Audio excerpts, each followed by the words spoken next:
안녕하세요. 코인우먼입니다. 오늘은 2024년 10월 21일 월요일 오전 11시 19분경입니다. 구독과 좋아요, 알림 설정 정중히 부탁드리면서 오늘 영상 시작하겠습니다. 한 주의 시작인 만큼 비트코인의 기술적 위치 먼저 보시겠습니다. 흰색 볼린저 밴드의 상단을 계속 테스트하면서 가격이 상승하고 있는 모습, 전형적인 상승장의 패턴인데요. 8천만원부터 시작해서 9,400만원까지 쭉 흰색 라인을 타면서 오르는 모습입니다. 상단을 강하게 이탈하는 모습이 아직까지는 보여지지 않고 있기 때문에 앞으로도 더 상승의 여력이 있어 보입니다. 노란색, 하지만 RSI 상대 강도 지수를 봤을 때는 노란색 네모에 걸려있는 만큼 비트코인의 요즘 분위기를 그대로 보여주면서 투자자들이 희열의 단계에 들어선 모습입니다. 요즘에 공포탐욕 지수도 70대에 머무르면서 탐욕을 가리키고 있는데요. 볼린저 밴드는 더욱 상승을 암시하고 있지만 RSI는 가득 찬 희열을 암시하고 있어서 사뭇 상반된 모습을 보이고 있기 때문에 상충되고 있는 두 보조 지표가 주는 의미를 잘 살피셔서 투자에 참고하시면 좋을 것 같습니다.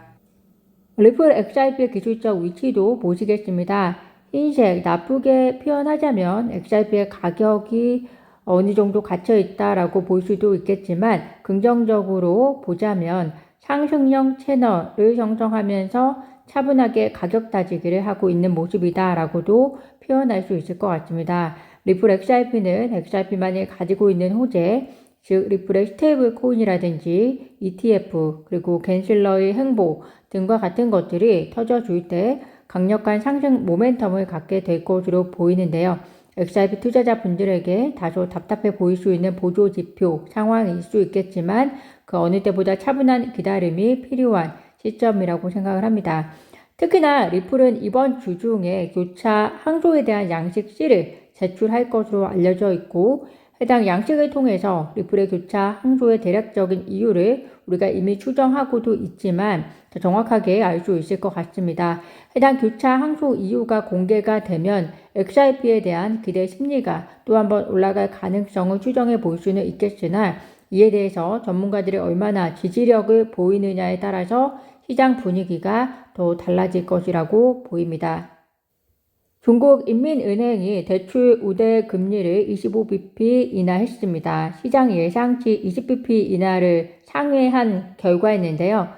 중국인민은행의 이러한 대출금리 인하는 중국에서 기대했던 3분기 중국 경제 성장률이 4.6을 기록하면서 올해 중국의 5% 안팎 성장률 목표 달성에 적신호가 들어왔다는 우려로 비롯된 것으로 보입니다. 따라서 사실상 기준금리라고 할 수 있는 대출 우대 금리를 인하하면서 추가적인 유동성 공급에 나선 것으로 보이는데요.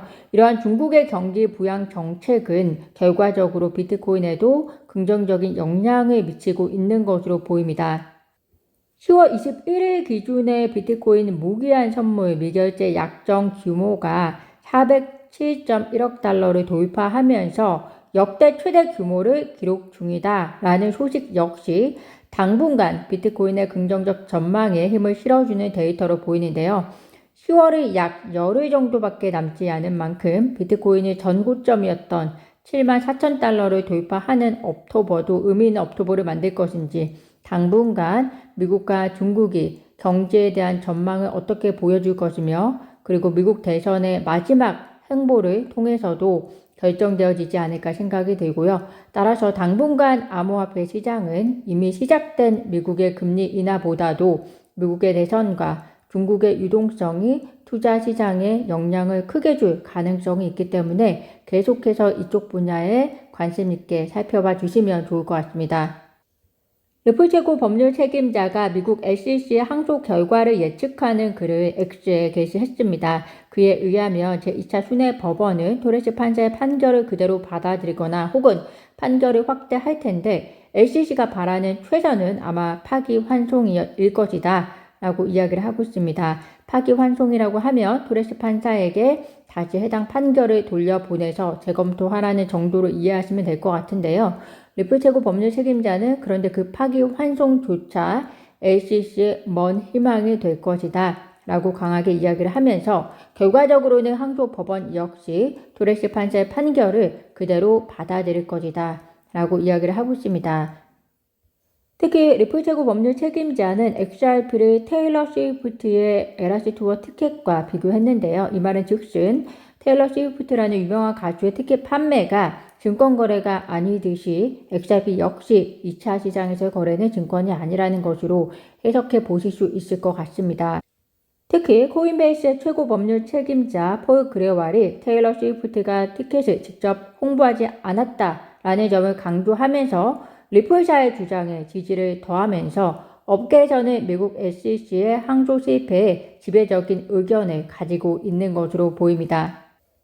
미국 SEC와 리플사의 항소와 관련해서 지난주에 제출된 미국 SEC의 양식 C에 들어간 내용 이외에 다른 내용들이 1월에 제출된 미국 SEC의 정식 항소 브리핑에 항소 이유로서 포함이 될 수 있느냐 여부에 대한 우려가 일부 나오고 있는 상황으로 보입니다.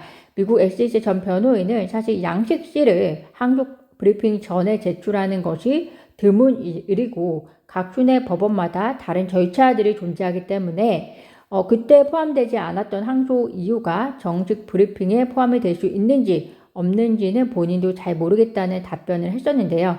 이러한 질문이 나오는 이유가 아마도 미국 SEC가 양식 C에 포함하지 않았던 XRP는 증권이 아니다라는 것에 대한 내용이나 벌금 액수에 대한 내용이 혹여나 이후에 포함이 될까봐 하는 우려가 일부 커뮤니티 사이에는 있는 것으로 보입니다. 제 개인적인 생각은 현재 제출된 항소 이유를 좀 더 탄탄하게 만들면서 내용이 조금은 풍부해질 수는 있겠지만 미국 SEC가 이기고 싶어하는 항목을 좀 더 집중해야 하는 상황 속에서 XRP는 증권이 아니다 라는 내용까지 포함하는 항소는 이루어질 가능성이 거의 없을 것이다 라는 생각이 듭니다. 오늘 제가 준비한 소식은 여기까지입니다. 오늘도 영상 시청 진심으로 감사드리고요.